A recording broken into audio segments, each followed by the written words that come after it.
Meu povo, saudações. É muito bom vos ver aqui mais uma vez e eu quero agradecer vocês que se inscreveram, quero convidar aqueles que não se inscreveram para que façam agora e vamos contribuir para o nosso canal, não é?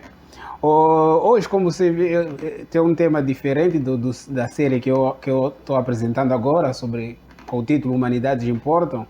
Isso é um conteúdo especial e vai ser sempre assim, a partir das conversas que eu vou ter, nos debates que vou estabelecendo sobre as ciências sociais e as humanidades. Então, de vez em quando, vou trazer também um conteúdo a respeito desses debates, né? Agora, hoje quero vos falar de um tema muito específico que surgiu de uma conversa muito levada a cabo no contexto moçambicano sobre a relevância das ciências sociais para o desenvolvimento do nosso país, não é?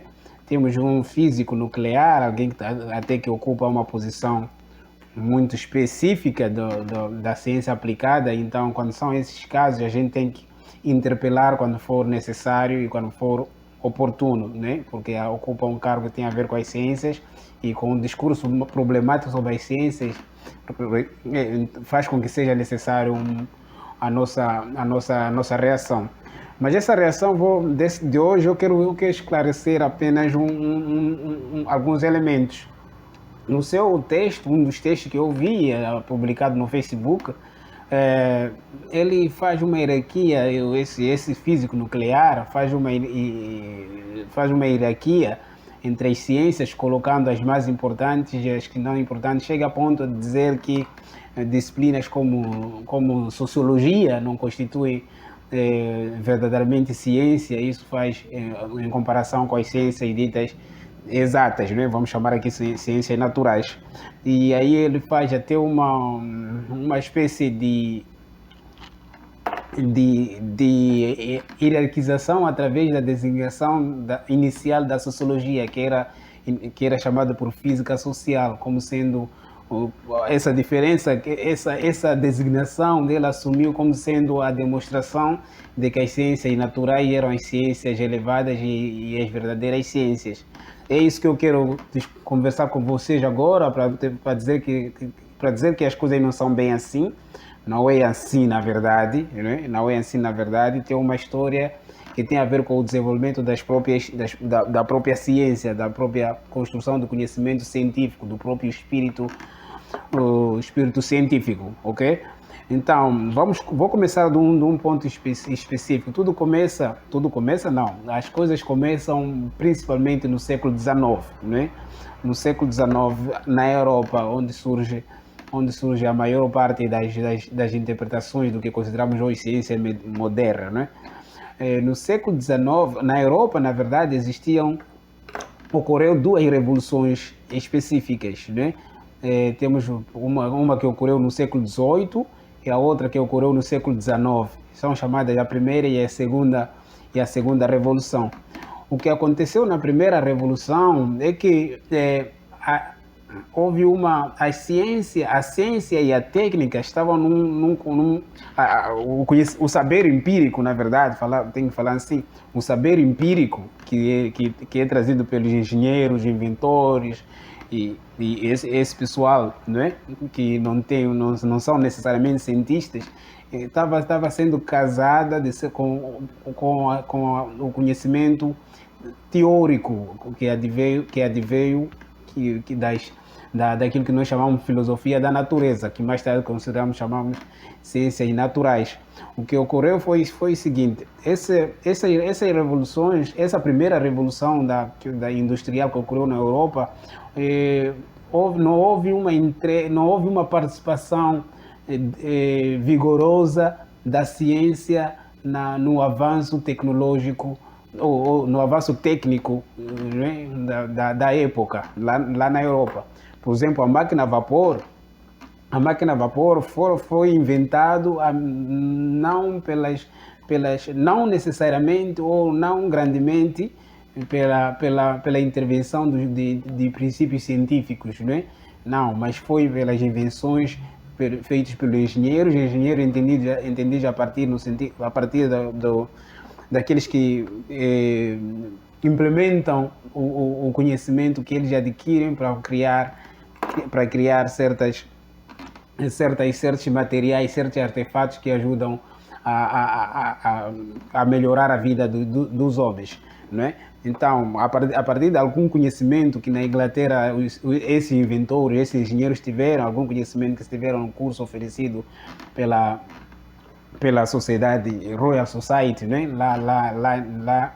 Lá na Inglaterra, eles acabaram criando máquinas a vapor e alavancar a transformação social, política e econômica da Europa.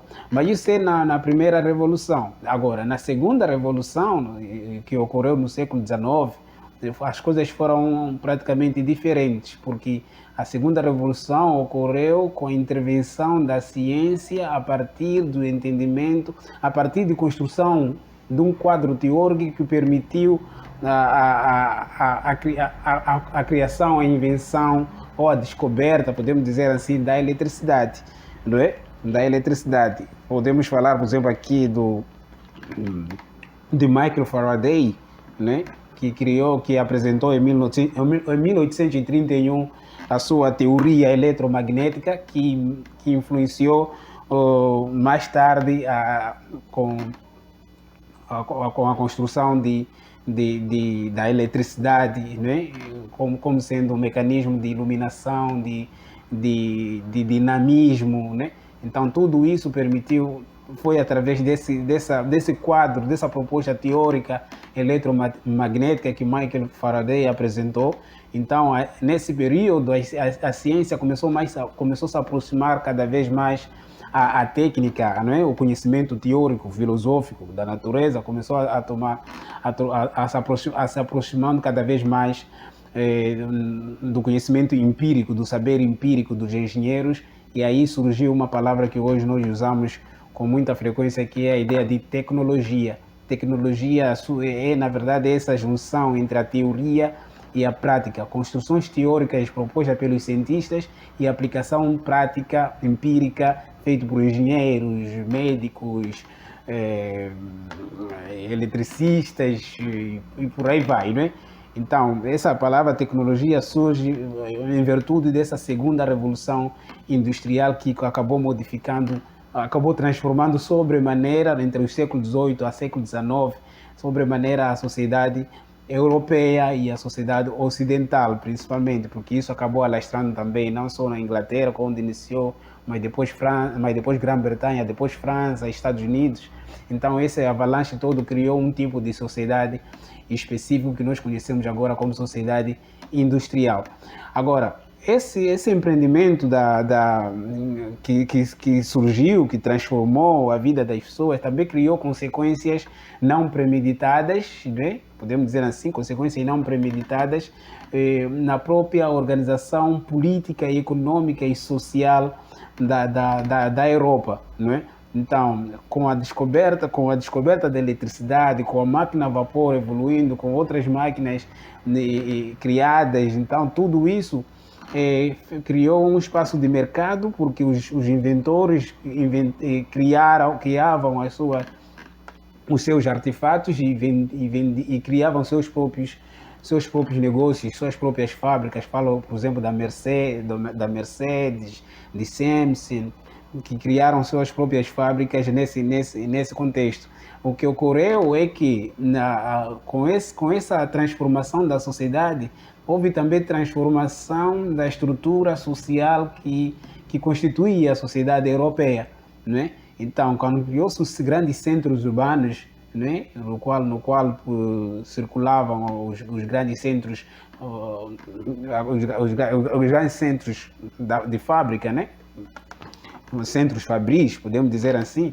Então, nesse contexto, a população também, as relações, a constituição social modificou-se, o tecido social também sofreu algumas transformações já mais experienciadas na Europa nesses últimos séculos.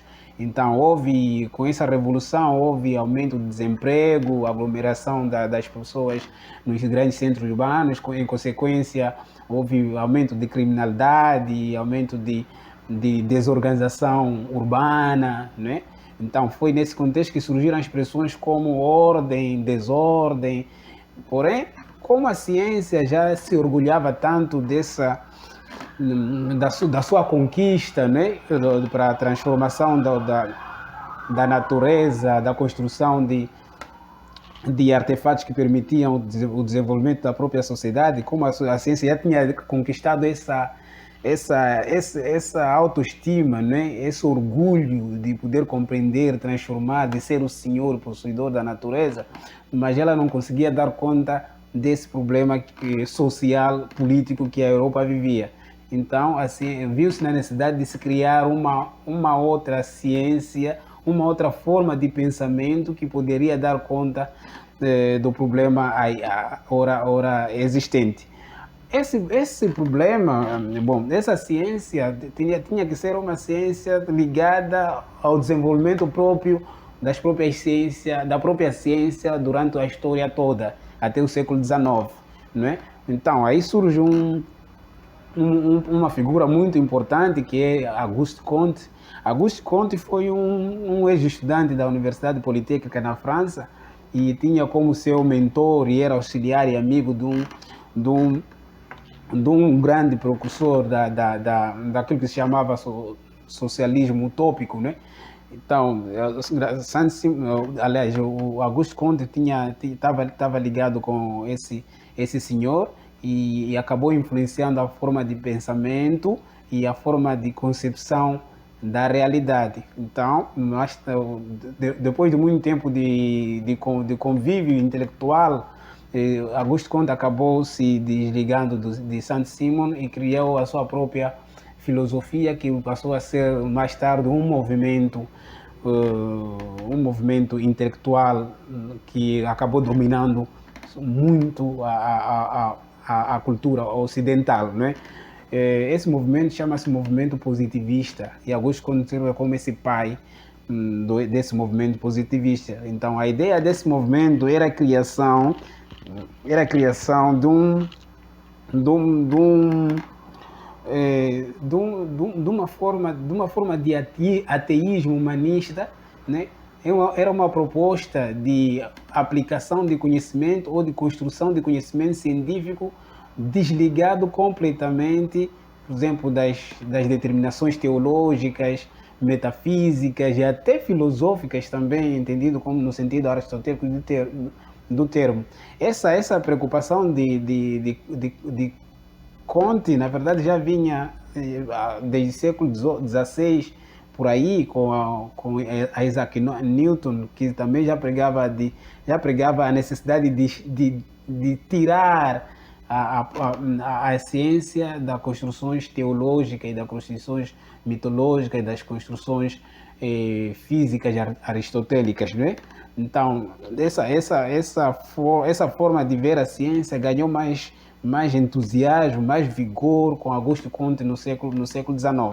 Então, como a Europa vivia esse problema que a ciência não conseguia dar conta, aliás, via-se também como consequência da própria ciência, Auguste Comte propõe uma nova ciência, até influenciado pelo Saint-Simon, que ele chamou de física social.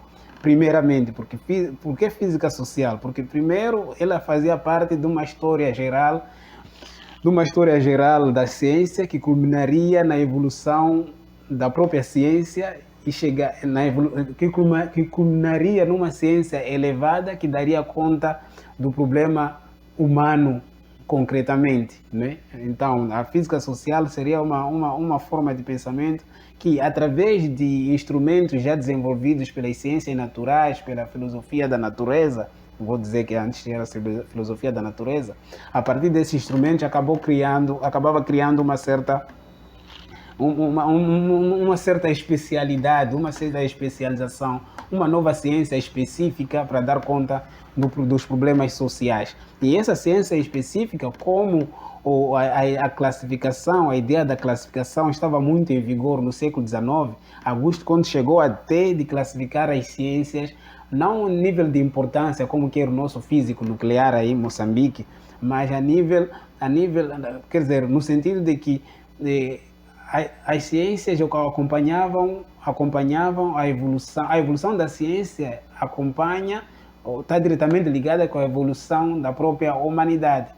Então, a matemática seria essa ciência básica que surgia de uma forma de pensamento que se sustenta por ela mesma, que surgiu da astrologia, né? E a ciência seria essa ciência básica, depois veio a matemática seria essa ciência básica, depois veio a astronomia, depois seria a física, depois a química, depois a biologia e no fim a tal física social. Só que nesse tempo de classificação, nesse tempo de classificatório das ciências, Auguste Comte atribuiu um novo nome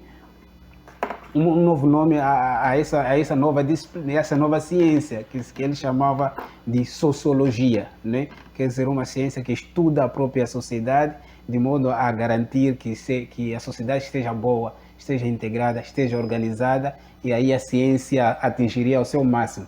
É por isso que ele colocou a sociologia como a ciência mais elevada da evolução e construção do espírito científico humano, né? Da evolução do espírito científico.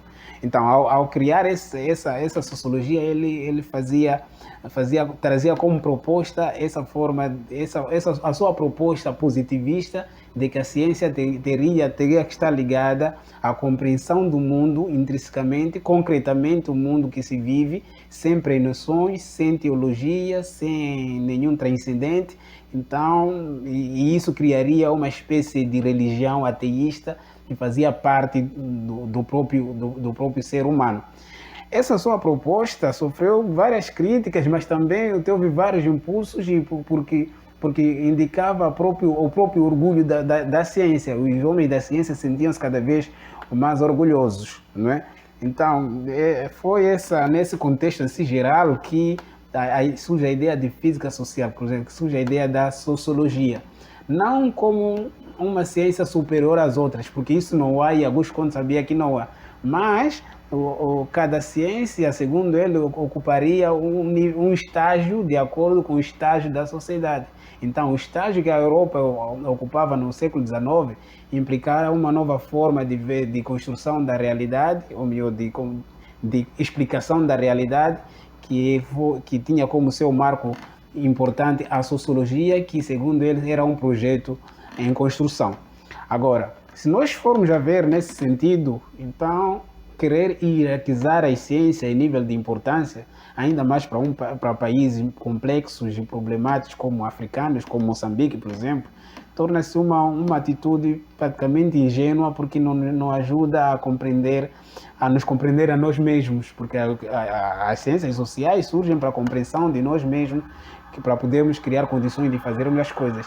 Então, a ciência é um patrimônio da humanidade, todas elas, né? Sociologia, antropologia, química, física, biologia, tudo isso é um patrimônio da humanidade que é resultado de construções milenares do espírito humano, né? Do espírito científico.